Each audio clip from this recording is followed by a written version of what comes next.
how many takes would it take to get like that opening to a real mother for you? Was that something that just kind of happened, or did it take a lot of, you know? No, that's what I was. Da, da. That's part of his trademark. Listen to all of that. Listen to all of it. Ain't that a bitch real mother for you? It's like that's a part of the trademark. That sound. I think it's A flat or some shit. But like I say, that's a part of it. That sound, that Watson sound of that period. You know, that's what I'm saying. Did nobody sound like us? No, but did it take a lot of takes or just No. As I said, no? man, come on. As I said, it was me and Johnny Guitar. We were laser sharp. There wasn't. That's why it was so ironic. There wasn't nothing that we couldn't do. Between the two of us, man, we were doing all kinds of shit. And as I said, man, had that asshole not went crazy, and had the two of us could have gotten to A&M with the resources of A&M, boy, we would have, boy. I think about it. Sometimes I'm almost in tears. Sometimes I think I said, man, what we could have done with the resources of an A&M record. Me and Look, Johnny look, Watson. look what the brothers Johnson did on A&M around that time. With the help of Quincy Jones. That's Q. That wasn't them. That was Quincy. You know, that's why they didn't do nothing else, because they thought it was them and they left Quincy. That's why they failed. Yeah. They wasn't Quincy. They had the success that they had because of Quincy Jones and them records. Great artists, but they had a super producer, Quincy Jones. And they thought, oh yeah, it's just us. Bullshit. That's why their ass disappeared. Yeah. You know, should have stayed with Q. Let me move it up those 20 years. Johnny passed away in, I think, 96. He was on stage, right, in Japan? Yokohama, Japan. Yeah, so it sounds like you had made peace by then. This is what I believe spiritually. As I said, between myself and Johnny Watson, we were self-contained. And I think that spiritually, the Lord, God, let Johnny Watson see it in the end. What it was that, hey, all the time, guitar, it was you and Emry Thomas. All right. And as I said in this last meeting, prior to him going to Japan, as I said, we were together, talked to him right before he left because he called me. But the deal was prior to that, we had been hanging because he was listening to some of the stuff that I had done and other stuff. Had he not died, the projects that I had done would have been on Mother Records, his new label. But as I said, he was totally aware of what he had done. All right. And as I said, I believe that the Lord let him see that guitar, it was here, you and Emry all the time. And because he saw what it was, and we will say, shall we say, back on the one. And the deal was, we looking forward to him coming back from tour, and me and him was going to be tracking again. All right. Unfortunately, he did not get back. But as I said, I think God let him see that you had it all the time, guitar. You know, because see, the Lord allowed him to return on numerous occasions. Like I said, he reinvented himself on more than one occasion, coming back as an artist, you did, and was successful. And this was the next time, but this last time around, because see, Watson had done what we wanted him to do in 1978. He did it, Scott, out of necessity. He was being interviewed in Holland. And the deal was, he was so proud of what he had done, which was he had established Mother Records, his own label.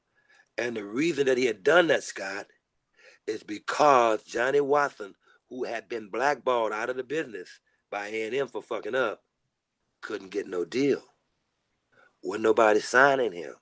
Mm-hmm. Okay, so what did he have to do? I had to start my own damn label. That's how and why he did it, because nobody would give him a deal. But then in doing so, he realized, like, damn, because like I said, he was really proud. I finally control all of my catalog, and all revenues, all monies is coming back to me. Wow, it is so cool. That's what that was his mindset. He was so, wow. It's like the light that came on, he figured it the fuck out. I own all of my shit now. I got my own label now, and any money that's coming from any Johnny guitar, whatever, is coming directly to me. He could have done that in 1978. Had he cleaned himself up though by then? Yes. Yes, yes. That's what I'm saying. He was clean and he was really proud of what he had done. As I'm saying, the Lord let him see. You had it all the damn time, guitar. And as I said, this is what Watson used to tell me, E.T., his last words on the phone, E.T., I'm going to prepare a better place for us. That's what he used to always say. He would go ahead of us, make the connections with management, whatever, and set up the gigs. Then he'd come back, then we would all go. That's how he used to always tell me, I'm going to prepare a better place for us. He did that for me this last time. Again, I'm going to prepare a better place. Guess that the Lord didn't let him come back this time. Were you just shocked when you got the word? I was blown away. I couldn't. I was like I say, because we after all of those years, we were finally back. And and certain things that I had done that he heard that he was really knocked out about, and to the extent, like I said, for sure would have been on his label. He was pleased about that. You know, come on, who wrote that? I said, who the fuck you think wrote it? I wrote it. You know, but the point was, he saw that, wow, we're back. All we got to do is get back in the studio, and I saw that too. All we got to do is get back into the studio, and as I said, it wasn't meant to be. It wasn't meant to be. What But I thank God, as I say, I thank God, Scott, that we were back on the one as men and as friends. You know, that Well, was it's that. great. It's great that you have that closure. I mean, that is something. Oh, listen, I can say I thank God for that. You know, like listen, as I told you, man, listen, uh, I will be forever grateful of being able to work with Johnny Watson. And as you say, yeah, we left some enduring shit. We left some funk that'll be here long after we're gone, buddy, that people will have to contend with. We made some super shit, as a matter of fact, you know? And that's why it's so disappointing, because like I said, that was just the tip of the iceberg of what we could have possibly done had he not went crazy on me, you know? Had he not allowed himself to be distorted by that drug, you know? Yeah. What did you do, Et, in that during that time? Did you do anything else musically, or you got into some other stuff, or what? I worked as an independent producer and an independent artist. If you go online and check out Master Funk on my website, check out the history. You'll see the other groups that I was involved with. I was involved with a group called Extreme, which was another funk group, and that group would have been on Watson's label also. That group would have been on that, because like I say, those were the things that I had been doing in his absence, working myself and that group, Extreme. As I said, that group was a super funk group. That group would have been on his label also. Randy Redmond, the female singer. Randy Redmond had a voice like the lead singer of The Emotions, you know, identical. She was one of those kind of girls, had that kind of a voice, you know. Watson would have had her. And then we had a guy named Jonathan Wilson, called him Flash, and he was super. He was super, and he was a Johnny Guitar Watson fine, all right. And he was one of Johnny Watson's say disciples, and because he was close to guitar, he used to heckle him. I'm gonna kick your ass. He used to call him God Daddy. I'm kicking your ass, God Daddy. You know, and he was talking about singing. And guess what? He was that kind of a singer. Johnny Watson was not this kind of a singer, all right? Johnny Watson was a singer to me just like James Brown was. He was a character. But like I said, Johnny Watson wasn't Marvin Gaye. You know, all right? He wasn't Smokey Robinson. He wasn't David Ruffin. He was Johnny Guitar, just like James Brown was James Brown. But like I say, Flash was one of those guys like a David Ruffin, like, you know, one of those Motown guys. He's really one of those. He's one of them guys. All right, beautiful voice. And as I said, he was heckling. I'm kicking your ass, God Daddy. I'm kicking your ass. And I'm thinking, man, that's the last thing you should be telling him. You know. And as I said, and now I know for a fact, none of us should have been saying. I figured that Johnny Watson was prepared to be the CEO of Virgin, his company. And my vehicle, the Watson Institute, would have been the vehicle to say, do whatever he needed. He would have taken care of my act, would have taken care of Redmond, would have taken, say, Flash. And whenever my boss, Mr. Watson, chose to work, we would have been the vehicle for him to work also. But ego-wise, John Watson was not going to do anything that would put someone ahead of him. And that's what it ended up being. That's why he went to A&M and fucked it up by himself, because he would not put nobody else before him. Like I say, he could have been. Johnny Watson was supposed to, just like Herb Alpert, that A and A&M, that's what that was. Johnny Watson was supposed to be the J in Virgin. but he missed that. He was too busy. You know, that was that. Listen, he wanted to be out there chasing them girls like us. You dig it? And like I say, I'm sure ego-wise, Watson never became the big star that he wanted to be. In other words, he wanted to be Marvin Gaye. He wanted to be Bobby Womack. You did. He wanted to be Ike Turner. All right. I mean, he wanted to have that kind of name recognition as a star. He never got that. You know. And as I said, and consequently, I believe because of that, he wasn't gonna put me in front of it. He wasn't gonna put Flash in front of it. He wasn't gonna put Redman in front of it. You dig it? He put all our shit in the can. Yeah. He sabotaged my shit, as a matter of fact. You know. And as I said, went to A&M Records on his own and fucked it up. Supposedly Johnny Watson walked on the death of Herb Alpert. He was so mad. Imagine that. And then later went and told his woman, maybe I shouldn't have done that. And I'm thinking to myself, now, if I'd have been with you, damn fool, I would have talked you out of that. You know, don't walk on his desk. Are you crazy? But that's how intense and crazy he could be. And not to mention, I said that cocaine had his ass strong, man. He was, you know, like I said, he was losing it right before my eyes. I saw things, but I couldn't check him. I couldn't say, man, you need to chill, motherfucker. You know, I couldn't bring him back. Yeah, that white powder took down so many great artists. Hey, man, in the 80s, yes, what the downfall of most of them. Shit, as a matter of fact, guitar, Bobby Womack, you know, Sly Stone, you know, shit. Well, even more recent than that, Rick James. Yes, Rick, Ike Turner. Yeah, that powder in the 80s, that was like a death sentence in the ghetto. Yeah, buddy. Yes, sir. E.T., you mentioned your website, and I want you to mention that again because I was very impressed with what you've done there. And a lot of the stories you've told on Truth and Rhythm here are actually written out on your site, and everyone should go check that out. So tell everybody what that site is. Well, the website is masterfunker.com, master, M-A-S-T-E-R, funker, Funker.com. And the purpose of the website was to tell that story because I had individuals been asking me for years, like, okay, after you guys had such great success, what happened? You know? And the deal is, for me, I wanted to clarify, hey, it wasn't me. All right, it wasn't me. It was my brother. He went crazy.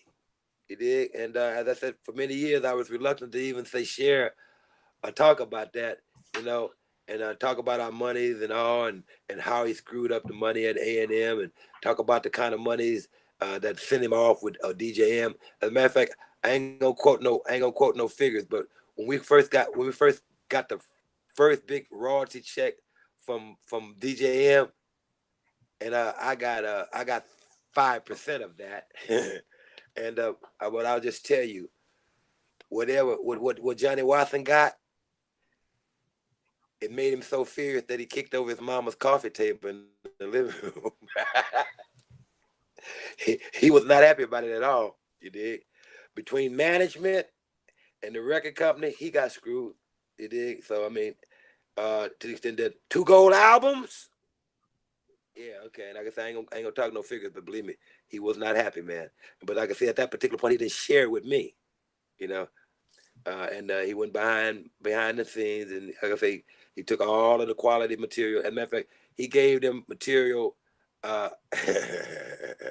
What did I call that shit? I forgot. I had a name for it, but it was all about a bass pipe and an 8-track TX recorder.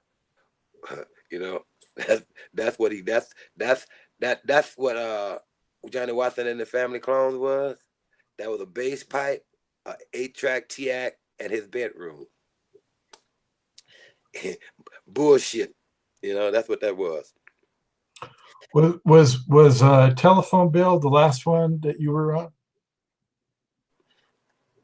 Telephone Bill was on, was that on Giant? I think Telephone Bill was on Giant. The last record that I did with Johnny Watson was called Love Jones. Love Jones. Randy Redmond. Randy Redmond is the girl standing behind the door, grabbing him on the shoulder. That's the last record that I did with Watson. And then like he released Family Clones to fulfill his commitment with DJM. And as I said, that's the one that he put my name on. They put my name on and misspelled it, trying to legitimize it, you know. Right. Love Jones was 1980. The album. Mm-hmm. Yeah. Yep. That was the last. Matter of fact, if you go on the website, the last tour in 1980 in Paris.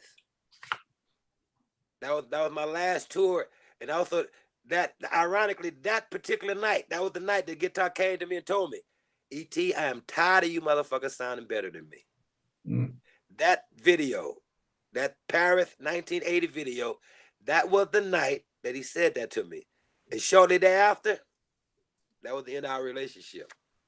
You know what that makes me think of, or brings to my mind, is Prince with his band The Time that he put together.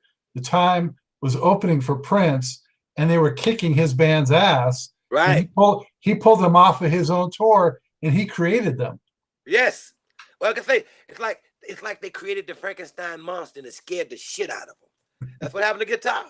Like I said, initially, I'm sure his heart was in the right place, but like I said, it's like because the band was me and him. But when I started recruiting all them people and it turned into a tangible band, he couldn't handle that shit. Like, oh shit, you know? And like I say, we were smoking, man. My last band, that band, oh God, that was a great band, man. You know?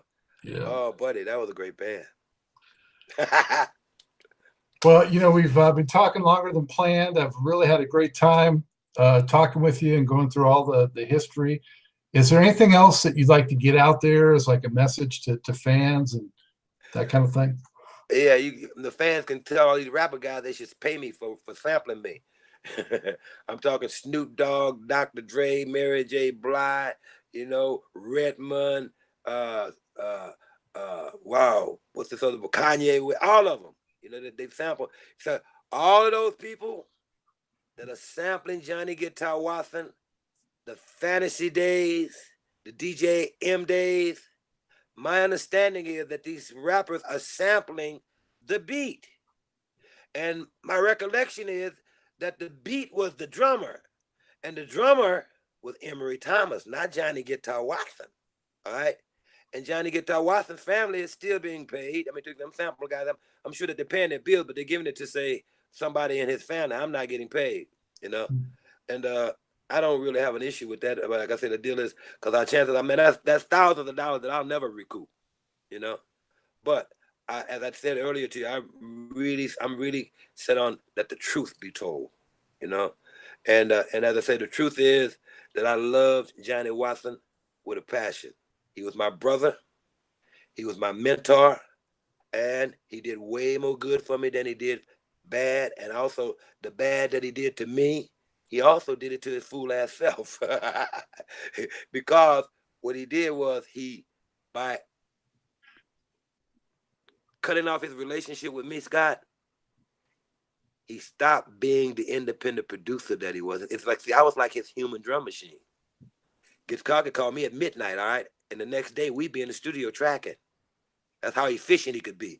He could tell a CEO, guess what? I have product for you on Friday. He did. And it wouldn't be no joke, because between he and I and him being self-contained, guess what? We would have something to play for your ass that Friday. All right. When he stopped his association with me, he wasn't able to do that no more. You dig it? And like I said, I'm sure initially, I guess he took it for granted that it was that way. But he realized, as I said, that when he was put on the spot to show, and he couldn't. As a matter of fact, it was so bad in the end, this friend that I'm telling you about, he had to tune guitar. So that gives you a sense of how fucked up he was with that drug. He couldn't even tune his guitar. And also a sign, ain't nowhere in the hell he should have been no fucking studio, no recording studio. He did. But that drug had his ass psyched out. Like, hey, I'm sure he thought he was Superman. You did? Yeah. And as I said, went to A&M Records and blew a multi-million-dollar deal. Walked on Herb's desk and got blackballed from the industry all of the 80s.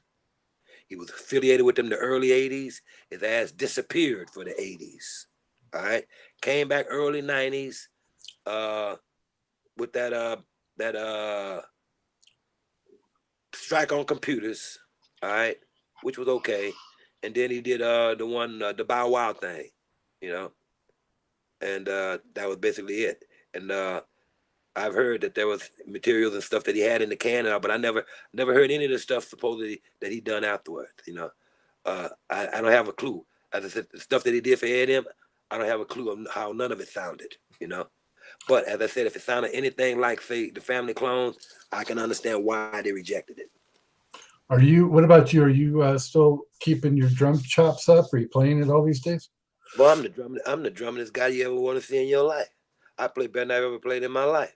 Unfortunately, the industry is not cool. The industry is being driven by a beat and words, and these idiots out here promoting this garbage. It's like these assholes are out here promoting ignorance. They're promoting violence. They're disregarding my girls. You know, they're out here promoting and glorifying a lifestyle that they don't even live. And I'm talking Snoop Dogg, Dr. Dre, Kanye, Redmond, all these guys, all right? As I said, promoting all of this garbage. And my young, impressionable young brothers and sisters are embracing this garbage. You did? They don't have a clue of how they're being played. I be trying to tell these idiots, young black man, young black woman, you're not going to get no job talking like a rapper. You're not going to get no job, brothers and sisters, with tattoos all over your neck and face like Lil Wayne. You ain't gonna get no job using the N-word every other phrase or every other sentence. You dig? You're not gonna get no job. You dig? But these fools are allowing themselves to be played with this garbage. We're talking about something that they are immersed in 24/7. All right. It's already been passed down from one generation, and they are still embracing it, and they're gonna pass it on down to another generation. All right. And it's not promoting music or musical excellence, you dig? It's promoting words and a beat, you dig? And the brothers who traditionally played instruments, we ain't playing instruments like we used to no more, all right? They got a microphone and they's talking crazy. They got a microphone on, they got some capris on, a t-shirt on, a baseball cap turned crazy on the head and shit, and they're making more money than we ever dreamed of making. And then when we look at them and try to correct them and check them, they look at you and say, "What's up with you, old dude?"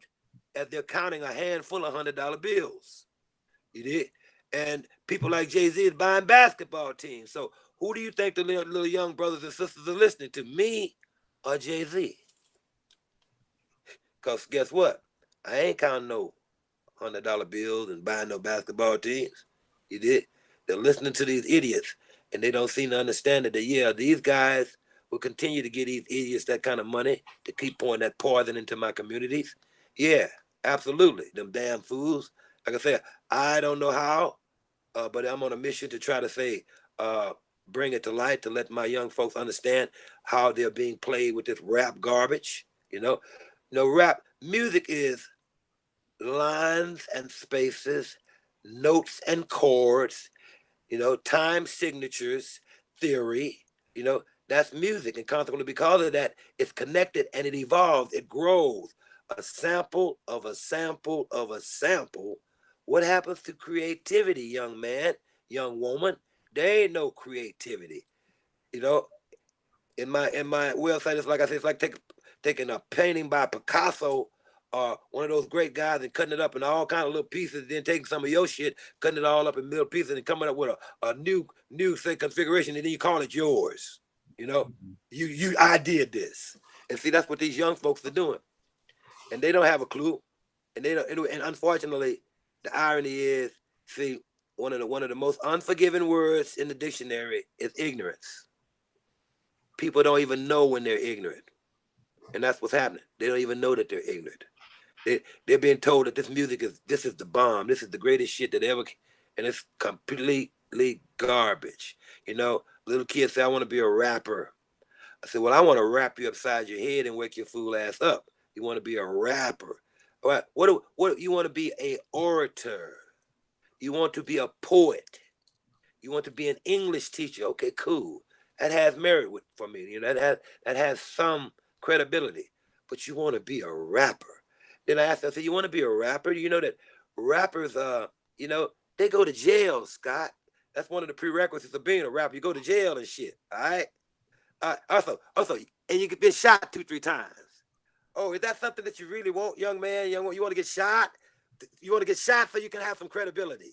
You dig? I got shot 6 times, and I'm still alive, and I'm rapping. Like I say, it is foolish, man. But there ain't enough personalities, high-profile personalities, telling them something to the contrary. You dig? The so-called high-profile personalities is egging them on, because I'm talking Snoop Dogg, Dr. Dre, you know, Eminem. They're egging them on. Yeah, buy my shit. Buy my shit. The only hope for that, ET, is the internet and the fact that you can still hear real and good music like what you did. And, you know, it's freedom of information and music through the internet. They get exposed that way. Otherwise, well, see, listen, I agree with you if you're wise enough and intelligent enough to research and seek out what we speak of. But many of them are dumb as dirt. And they're being told that this garbage that they're embracing is the ultimate. You did? I can't tell you how sick it makes me, Scott, when I hear some of these assholes talking about, did you hear that great beat of Dr. Dre's? What the hell is wrong with you? That great beat. So that's a machine, fool. You know, that's unnatural. You're grooving to something that's unnatural. It's a machine. You did? And I try to make them understand how it's stifling their creativity, stifling their intellectual properties. Okay, so you're a writer, you're a producer. You guess what? You're allowing yourself to be put into a box with that drum machine. That drum machine puts you in a box. It limits you. You can only do 1, 2, 3, 4. 1, 2, 3, 4. 1, 2, 3, 1, 2. That's all you can do. What if you wanted to go 1, 2, 3, 4, 5, 6, 1, 2? What if you want to do something out of, say, the common, say, time zone? You know, you ain't gonna be able to do nothing like that. And because you as a artist are allowing that machine, that box, to dictate to you, you're gonna make your intellectual property fit within the parameters of what that machine is dictating to you. And thus it is limiting you because it can only do so much. And because you're accepting that as the law, you are not going to be able to express yourself fully. You're going to stay in 4/4 time, and you're going to stay probably at 1 meter. 1 meter where you can probably dance. You ain't going to have no balance. You ain't going to have nothing like that. You're gonna have, but for them, this provides the vehicle for them to do what they need to do. And as I said, it is providing revenue, money that we never dreamed of making. And these dummies are out there embracing it. I tell my like I was gonna add to that, the record industry, what's left of it, perpetuates that too, because absolutely. they can do those kind of recordings very cheaply. They can just flip one person to another. And with that being said, you think they're going to revert back to the old shit? No way. It's cost efficient. They're controlling unlike they've ever controlled before, and they're making more money than they've ever made in history. So, you shit talking good playing musicians, I ain't got to listen to you talking about I want double and triple scale no more. I'm going to bring a sequence in here, and I'm going to click, click, click, click, click, and guess what? This sequence is going to do everything I wanted to do every time. You did. Plus, you still need music in schools too, and I mean that's the whole thing too. They took the arts out, you know. As I said, that's gone. Listen, for people of color, it used to be the 3 A's: academia, the arts, and athletics. Athletics still primo. Brothers getting paid unlike ever before. Athletics probably always be that way. Academia, brothers are not as cool as we used to be because they don't teach like they used to. All right. And the arts, that ain't happening at all. No, they ain't teaching you to play music in the schools like they used to no more. And not to mention what my young brothers and sisters are being motivated with and embracing now is total and utter garbage. Hip hop and rap to me is garbage. But one of the biggest genres in the last 50 years is in everything: music, fashion, art, everything. And they love it. And I would say to you, my Caucasian brother, and I say to all of my Caucasian friends, of all of the shit that you guys could embrace coming from us people of color, why in the hell did you choose rap? Because believe me, Jay-Z would not be buying no basketball teams if y'all didn't like it, guys. All right. If Caucasians didn't like it, Latins didn't like it, Asians didn't like it. If they didn't like it, believe me, every black man and woman in America could be buying their records. They wouldn't be buying no motherfucking basketball teams. I'm sorry. All right. They're buying basketball teams because Caucasians love this. Asians love this. Latinos love this. They love it all over the world, and I don't understand it. Because like I'm saying, y'all guys are you're embracing an inferior product. It's inferior. You know, it's bullshit. You know, like man, I hear tracks they ain't even got drums on it. It's got hand claps. And then there's some ain't nothing but a snare drum. Ain't no bass drum, ain't no hi-hat, you know. But as I said, but it's adequate enough for them to rap a snapper, and shake and fake and wake up. He did. And hey, make all this money. And hey, they're cool with that. And not to mention, if you get crazy, guess what? They got them lined up, ready to sign them. You did. They got these young rapping guys lined up, ready to be a star, you know. And hey, I don't know what it's going to take to motivate them. Like, hey, man, I try to make them understand. Man, if you ever saw a real drummer play that instrument the way it's supposed to be played, you never want to see a drum machine, you know. Yeah. But they don't believe that because, as I said, they believe that Dr. Dre produces some of the funkiest drum beats in the world. I say, wow, man, I saw John Starks. As I said, that blew my ass away. I saw John Starks beating the shit out of the drums. And as I said, I was waving at James to get out the way so I could see John Starks. And the roadie, he's running from one side of the stage to the other side, all night long because Jabo is knocking those cymbal stands over. And so he had to run across the set and set it back up, all right? And he's doing this because he's running from each side of the stage all night long because Jabo is doing this all night long. He's knocking them down. You did? He's drumming. He's knocking them down. And I said, oh, yeah, I'm standing on my tiptoes.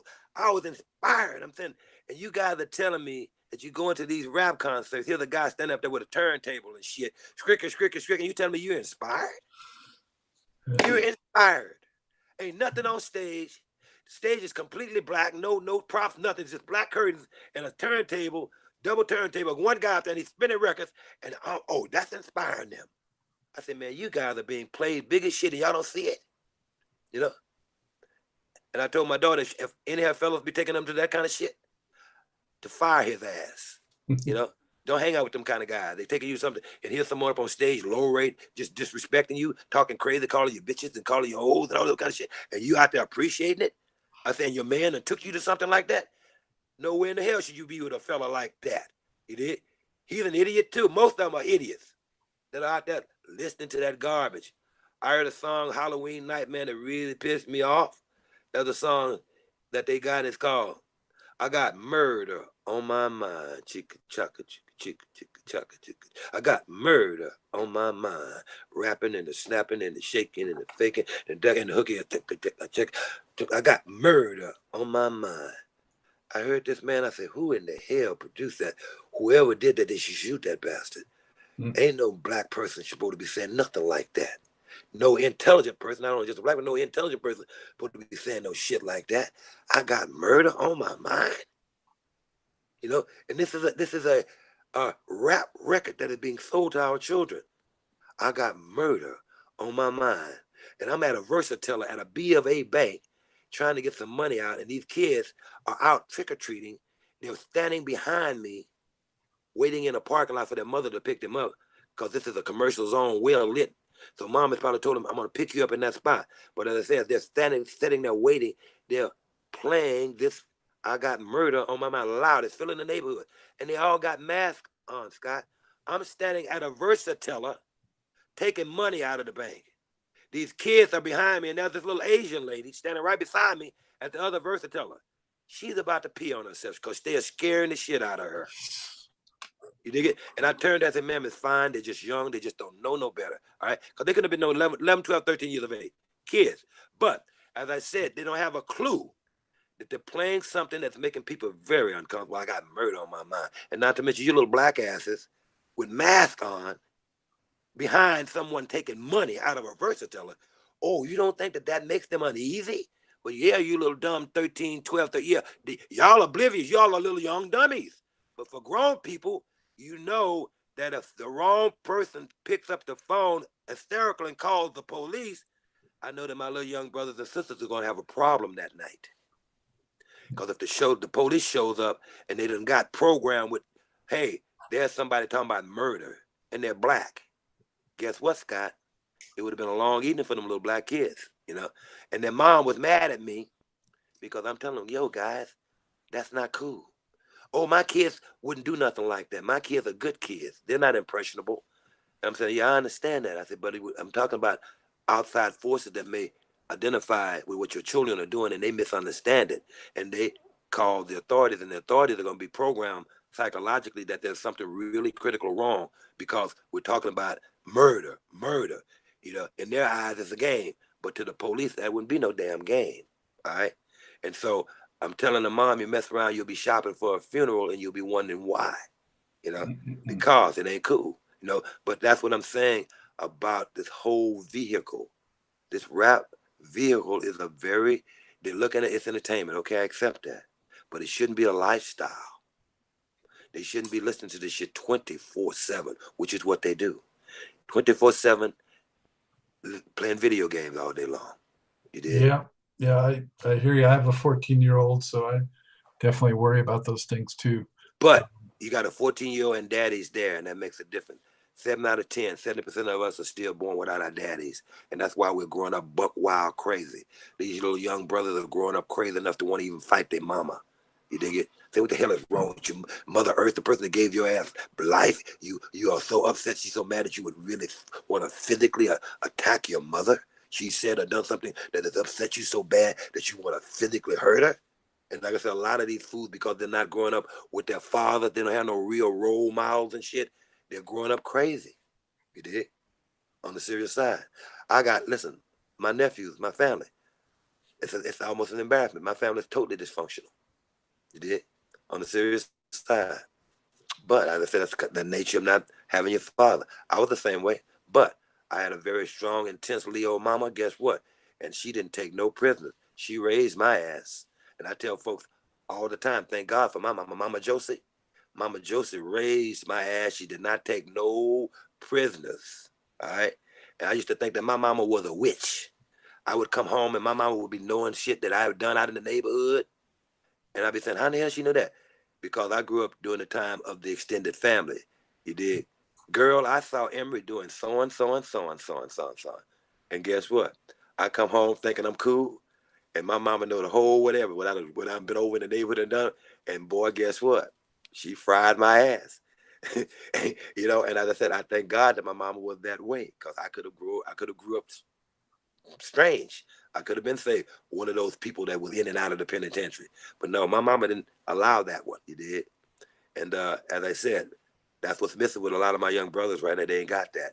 You did? And so, as I said, they're growing up completely crazy, and they're growing up with this attitude like the world owes them something. You did? Yep. Like, wow, man, you guys are in for a rude awakening, buddy. It's going to be some rough shit in the next 10, 15 years, boy. On the serious side. We got to wind this down, ET. It's been an experience, and you know, I mean, it's really great to hear your impassioned feelings on that. I mean, hopefully it reaches somebody that watches this too. So we could talk forever about this. There's so many issues like that affecting young people today, and hopefully, you know, enough of them see their way through it. Okay. Well, you know, listen, sometimes it can be perceived negative, because listen, I can't make a blanket statement and say all my kids are this way, because they're not. As a matter of fact, on the flip side of that, we have young people, red, yellow, brown, black, white, and polka dot, doing incredible shit. You know, amazing shit. You did. And the deal is, I question how they're going about it, because I question the effect that it's going to have on them in the long run. Like I tell my daughter, I said, all of this technology is making you guys way more efficient, but it's making y'all lazy.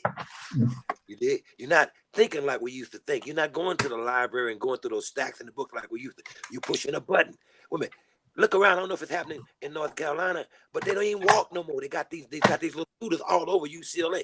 They don't walk no more. They got scooters. You know, you dig? They don't read no more. You dig? They don't walk no more. You dig? But as I said, they're having a wonderful time. But I said, man, you guys are gonna grow older, and you ain't gonna. And the electricity gonna go off, and you ain't gonna be able to do nothing because you didn't train yourself to think analytically.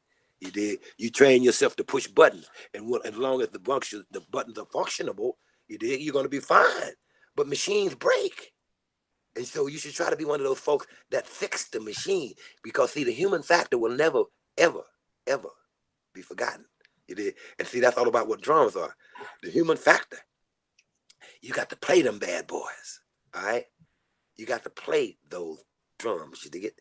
And as I say, appreciation until you see a real drummer that profess that skill play that instrument, because it's awesome when it's done right. When you see Jack DeJohnette, you dig? Wow. Or if you see Dave Wackel, if you see Steve Gadd, you know, hey man, and see, that's what a lot of our young folks are missing. You did, because they're looking at videos and they don't understand that video was a process. It was a recording session. It was a choreography session. You did. It was a wardrobe session. It was a filming session, and they came up with a final product.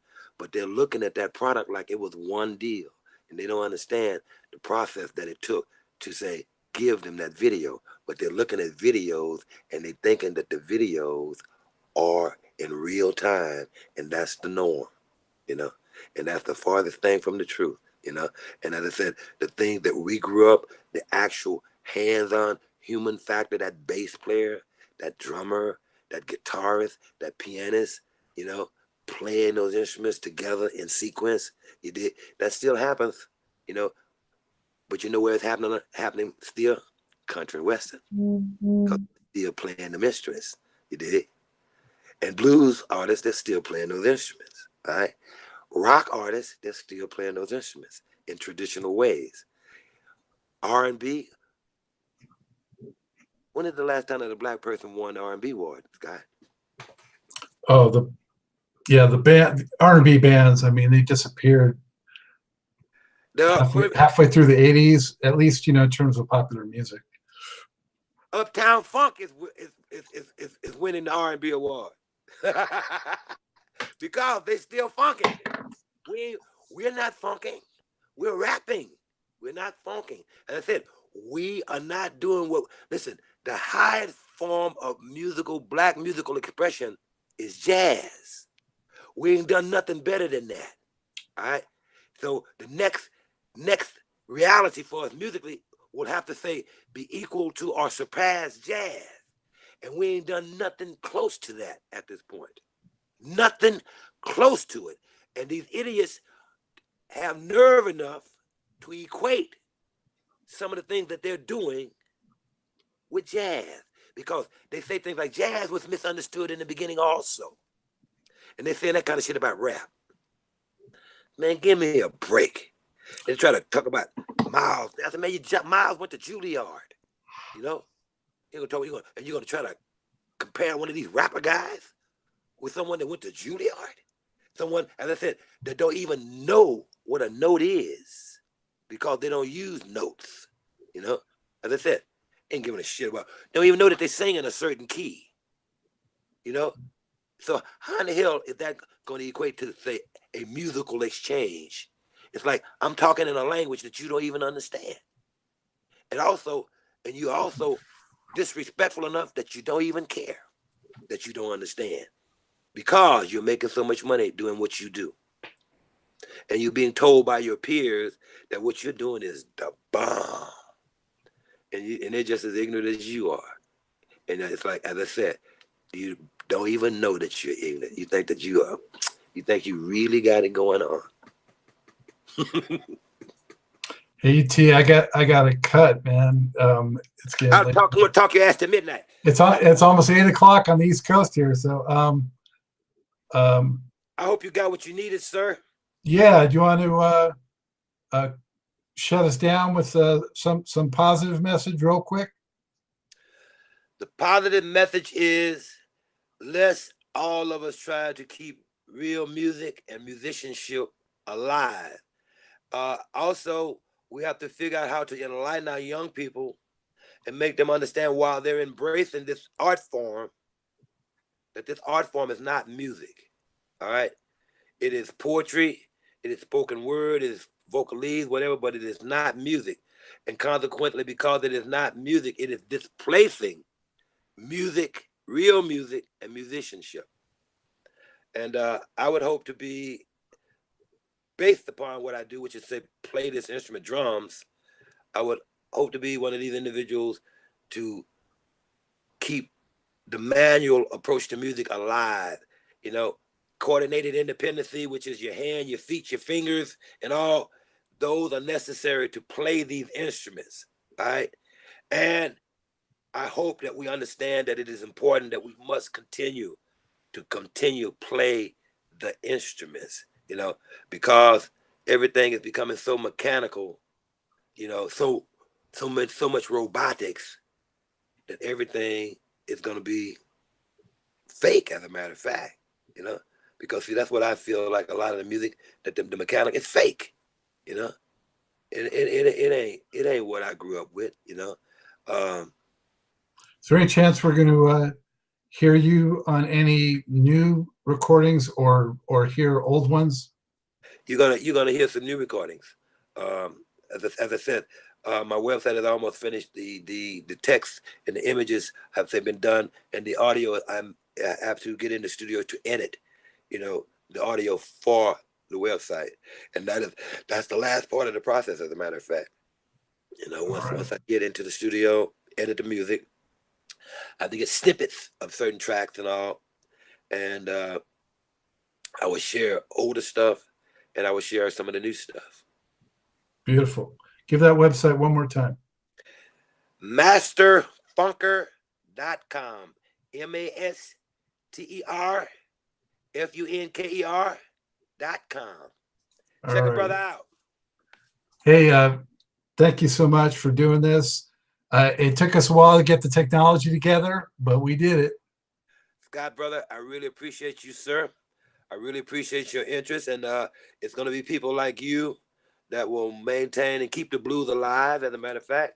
And I'm sure that Johnny Watson would appreciate it also, that you are a fan, and that you're still flying his flag. Because like I said, listen, a lot of folks don't even know about him now. You know, a lot of young folks don't even know about him. All right. But it's like the old school guys, they tend to say recognize Johnny Guitar Watson. And a lot of the rock guys definitely remember him, you know, because they're still playing music, you know. But like I said, like a lot of the young guys that listen to rap and stuff like that, they don't have a clue who Johnny Guitar Watson is, you know. Yeah. But people like yourself, keeping him alive, you know, eventually they will get a chance to hear, and they're gonna say, "Oh wow, I remember him. Oh, I remember that. My daddy used to play that." You know, so because see, that's what I hear from a lot of young kids. That was my dad's favorite record, "The Real Mother for You." You know, Tataya. You know. But you know, as I said, man, again, I appreciate you taking the time and giving me this platform. You know, and as I said, listen, working with Watson was one of the best things that could have ever happened to me. You know, I appreciate being able to play his music, and also I'll be the first to say, to the extent that the brother did not even almost get his props, and as I said, hopefully, between people like you and myself, eventually we will be able to share that message with others about Johnny Guitar Watson. Yeah, my brother. Woo-wee. Is that a passionate man or what? I respect his perspectives and tried my best to keep him from going too far off the rails in order to deliver us the full Johnny Guitar Watson as well as Emry Thomas stories. I thoroughly enjoyed getting to know E.T. I'm so glad he is still doing his thing and also able to convey his firsthand account of Watson's funk glory years. There's no doubt that this episode of Truth and Rhythm was indeed a real mother for you. A huge thanks again to E.T. for coming on and speaking his mind. Also, sincere thank you again to you, the viewers and listeners, for continuing to support this program and the music represented by the musicians that appear on this show. Be sure to look out for upcoming Truth and Rhythm episodes and catch up with previous installments at funkinstuff.net, on YouTube, iTunes, and other leading podcast providers. Subscribe to Truth and Rhythm by subscribing to the funkinstuff.net channel on YouTube. That's where Truth and Rhythm lives. And just recently, we introduced Truth and Rhythm Quick Takes, which are shorter excerpts of noteworthy segments from the shows. So subscribe to get it all, and also you'll get it before the general population gets it. So tell friends, tell family, spread the word, support this music and these great musicians. And I want to hear from you. Write me at scottg@funkinstuff.net. Let me know who else you want to see on the show. I get a lot of feedback these days, and I enjoy it. I think you'll find that if you reach out to me, you'll hear back pretty quick. So keep it coming. And with that, as always, closing, Scott Dr. James Goldfine saying, keep on vibrating to the rhythm of the one.